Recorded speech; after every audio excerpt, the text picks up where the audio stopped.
অনেকে ওযুর পর ওযুর পানি মোছেন না, জিজ্ঞেস করলে বলে ওযুর পানি বরকতময়, এর জন্য শরীরে শুকাচ্ছি। তাদেরই বক্তব্য কতটুকু সঠিক? গামছা গায়ে দিয়ে নামাজ পড়া যাবে কিনা? দুই স্ত্রী নিয়ে এক ঘরে একই বিছানায় ঘুমানো যাবে কিনা? আমি অনেক চিকন, আমার স্বামী মোটা মেয়ে পছন্দ করে, আমি কি মোটা হওয়ার জন্য ওষুধ খেতে পারবো?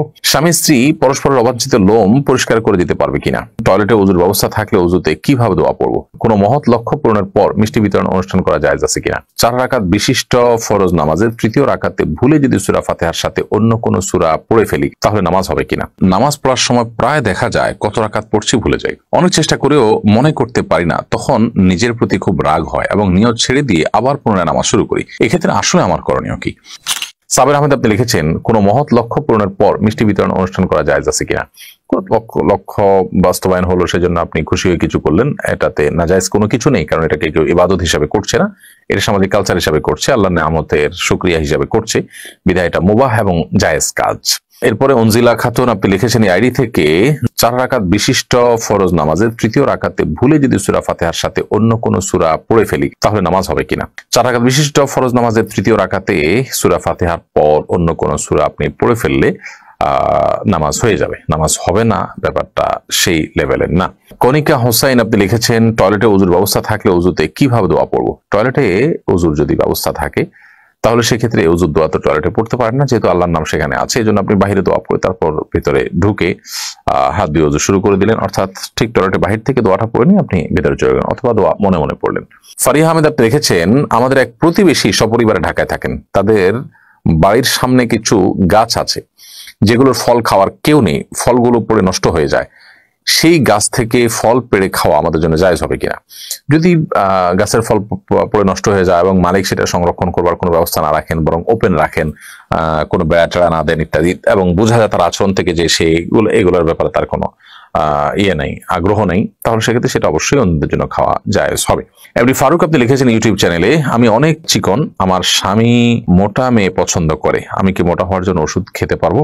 জি, পুরুষ আইডি থেকে সম্ভবত কোনো বোন আপনি প্রশ্ন করেছেন। মোটা হওয়ার জন্য, মোটা তাজা হওয়ার জন্য কোনো ঔষধ গ্রহণ করলে সেটি যদি স্বাস্থ্যের জন্য ক্ষতিকর দিক থাকে তাহলে ডেফিনেটলি সেটি গ্রহণ করা যাবে না, কারণ মানুষ নিজের স্বাস্থ্যকে ধ্বংসের দিকে ঠেলে দেওয়ার মতো কোনো কাজ করলে সেটি ইসলামের দৃষ্টিকোণ থেকে জায়েজ হয় না, সেটা গুনাহের কাজ হয়, বিধায় এটি করা যাবে না। আবার সেই সাথে এও আমাদের মাথায় রাখতে হবে যে মোটা হওয়া এটা তো আসলে কোনো ভালো জিনিস না। তুলনামূলকভাবে একটু আপনার খুব বেশি চিকন হলে সেটা যাতে না হয়, সেটা যদি চান কেউ, তাহলে সেক্ষেত্রে খাবার দাবার খাদ্যাভ্যাস এগুলো একটু পরিবর্তন করলেই হয়তো পরিবর্তন হতে পারে, সেই পন্থাটা আপনি অবলম্বন করতে পারেন। আর যদি কোনো ওষুধে সাইড এফেক্ট না থাকে, সাধারণত এই সমস্ত ওষুধে সাইড এফেক্ট থাকেই থাকে, যদি এরকম কিছু থাকে সাইড এফেক্ট নাই, নিশ্চিত হতে পারেন আপনি, তাহলে সেটা গ্রহণ করলে কোনো অসুবিধা নেই। ইমাম যদি শেষ রাকাতে সূরা নাস পড়েন তাহলে যাদের নামাজ 1 রাকাত ছুটে গেছে তারা কোন সূরা মেলাবেন?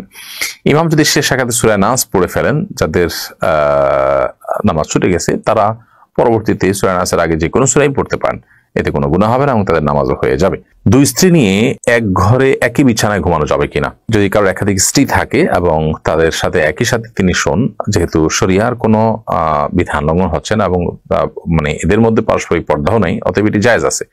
বাট শারীরিক সম্পর্ক করলে সেক্ষেত্রে এখানে সতরের বিধান চলে আসবে, সেই কারণে সেটির ক্ষেত্রে অবশ্যই আপনাকে শরিয়ার বিধানের আলোকে আপনাকে করতে হবে, এবং সেক্ষেত্রে আপনার যদি একে অন্যের সতর দেখেন এরকম কোনো পরিবেশ তৈরি হয় তাহলে সেটা অবশ্যই নাজায়েজ এবং গুনাহ হবে। শাহ আলম লিখেছেন, জানাজার নামাজে যদি কেউ মাসবুক হয়, যদি এক বা একাধিক তাকবীর ছুটে যায় তাহলে করণীয় কি? তাহলে ইমামের সাথে যে তাকবীর আপনি পেয়েছেন একটি বা দুটি সেটি আপনি দিবেন, এরপরে যেগুলো ছুটে গেছে ইমামের সালাম ফেরানোর সময় আপনি সালাম না ফিরিয়ে আপনি বাকি তাকবীর গুলো দিয়ে নামাজ যেরকম ছুটে গেলে আপনি পড়েন সেরকম যেগুলো ছুটে গেছে সেগুলো পড়ে তারপর আপনি সালাম ফিরিয়ে নামাজ শেষ করবেন। এমনি রুবেল আপনি আমাদের ইউটিউব চ্যানেলে প্রশ্ন করেছেন, নামাজ পড়ার সময় প্রায় দেখা যায় কত রাকাত পড়ছি ভুলে যাই, অনেক চেষ্টা করেও মনে করতে পারি না, তখন নিজের প্রতি খুব রাগ হয় এবং নিয়ত ছেড়ে দিয়ে আবার পুনরায় নামাজ শুরু করি। এক্ষেত্রে আসলে আমার করণীয় কি? নামাজ পড়ার সময় কত রাকাত পড়েছি এটা নিয়ে ভুলে যাওয়া, এটা আমাদের সমাজে এখন একটা ব্যাপক মানুষের মধ্যে সমস্যা দেখা যায়, এবং এই সমস্যার মূল কারণ হলো যে আমাদের মনোসংযোগ এখন আর আমরা কোথাও খুব বেশি সময় ধরে রাখতে পারি না।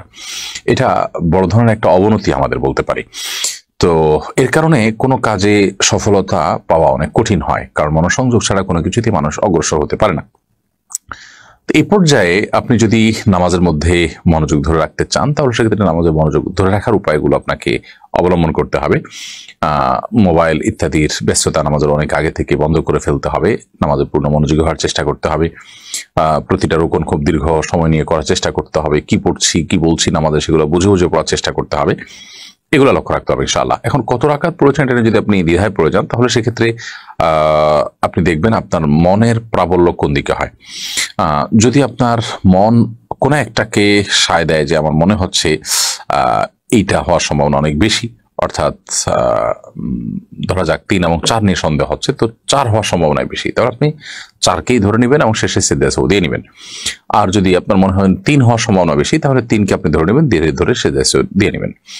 আর যদি 3 এবং 4 নিয়ে সন্দেহ হয় এবং আপনি ঠিক মাঝামাঝি পর্যায়ে দাঁড়িয়ে থাকেন, 3 বা 4 কোনো দিকে আপনার মনের ঝোঁক বেশি না হয়, আপনি একেবারে ঠিক মাঝখানে দাঁড়িয়ে থাকেন, কোনো দিকেই মন ঝুঁকছে না, তাহলে সেক্ষেত্রে আপনি কমটা ধরে নেবেন, ধরে 3 ধরে নিয়ে আপনি নামাজ শেষ করে শেষে সিজদা সাহু দিয়ে নেবেন। এমনি কাবির আপনি লিখেছেন, আল্লাহর রাস্তায় দানের ক্ষেত্রে কোন খাত উত্তম?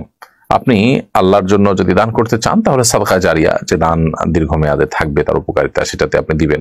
এরপর যেটাতে দানের প্রয়োজনটা অনেক বেশি থাকবে, কোথাও মসজিদের নিড অনেক বেশি থাকতে পারে, কোথাও টিউবওয়েলের নিড বেশি থাকতে পারে, যেখানে যেটা নিড বা প্রয়োজনটা বেশি থাকবে সেটাকে আপনি প্রায়োরিটি দিয়ে দান করবেন। অনেকে প্রিয় মানুষের কবরের পাশে নিজের কবর দেওয়ার জন্য ওসিয়ত করেন, পাশাপাশি 2 কবরের বাসিন্দারা কি পরস্পরকে দেখতে পারেন? তারা কি পরস্পরের মধ্যে কথা বলতে পারেন? দেখুন, কবরে পাশাপাশি থাকার মধ্যে বাহ্যিক দৃষ্টিকোণ থেকে কোনো কল্যাণ নেই, এবং কবরের পাশাপাশি কবরের লোকের সাথে আলাপ সালাপ করার, যোগাযোগ করার কোনো সুযোগ আছে কোন হাদিসের আলোকে, এরকম কিছুও বোঝা যায় না। এটা জাস্ট সন্তানরা বা অন্যরা যখন জিয়ারত করবে পাশাপাশি দেখে পাশাপাশি দোয়া করার সুযোগ পাবে, জাস্ট এই জায়গা থেকে হয়তো মানুষ বলে থাকেন, এছাড়া কোনো উপকারী দিক এটা নাই আসলে সেভাবে। স্বামী স্ত্রী পরস্পরের অবাঞ্ছিত লোম পরিষ্কার করে দিতে পারবে কিনা? যেহেতু স্বামী স্ত্রীর মধ্যে কোনো পর্দা নেই, বিধায় তারা যদি কেউ একে অন্যকে এই কাজটি করে দিতে চান, বিশেষ করে বার্ধক্যে বা অসুস্থ হয়ে গেলে অনেক সময় প্রয়োজন হয়, বা স্বাভাবিক অবস্থা যদি করে দেন, সেটি কোনো গুনাহের বিষয় নয়। আব্দুর রহমান লিখেছেন, গামছা গায়ে দিয়ে নামাজ পড়া যাবে কিনা? নামাজ তো হয়ে যাবে, কিন্তু অবশ্যই ত্রুটিপূর্ণ হবে, নামাজের কোয়ালিটি নষ্ট হবে, কারণ আপনি গামছা গায়ে দিয়ে নিশ্চয়ই গুরুত্বপূর্ণ কোনো ব্যক্তির সঙ্গে সাক্ষাৎ করতে যাবেন না, বিধায় এটা আপনার নামাজের যে মর্যাদা সেটাকে নষ্ট করে। অনেকে ওজুর পর ওজুর পানি মোছেন না, জিজ্ঞেস করলে বলে ওজুর পানি বরকতময়ের জন্য শরীরে শুকাচ্ছি। তাদেরই বক্তব্য কতটুকু সঠিক? ওজুর পানি আমরা শুকাবো কিনা? এর উত্তর হলো যে নবী করিম সাল্লাল্লাহু আলাইহি ওয়াসাল্লাম ওজুর পানি কোন একটা কাপড়ের টুকরা দিয়ে শুকিয়েছেন, এরকম বর্ণনা আছে, আবার মাঝে মধ্যে রেখে দিয়েছেন, এই বর্ণনাও আছে। অতএব দুইটাই সমান পর্যায়ে, তবে ঢালাও ভাবে ওজুর পানি না শুকিয়ে আপনি যেন শুকে যায় শরীরে, সেটার জন্য রেখে দেওয়া ব্যাপারে পরিষ্কার কোনো নির্দেশ করা হয়েছে নেই যে এটার ভিতরেই কল্যাণ আছে, বরং নবী সাল্লাল্লাহু আলাইহি ওয়াসাল্লাম থেকে দুইটারই আমল পাওয়া যায়। আমরা যে কথাগুলো জানলাম, শুনলাম, বুঝলাম, আল্লাহ তাআলা আমাদেরকে সেগুলো আমল করার তৌফিক দান করুন।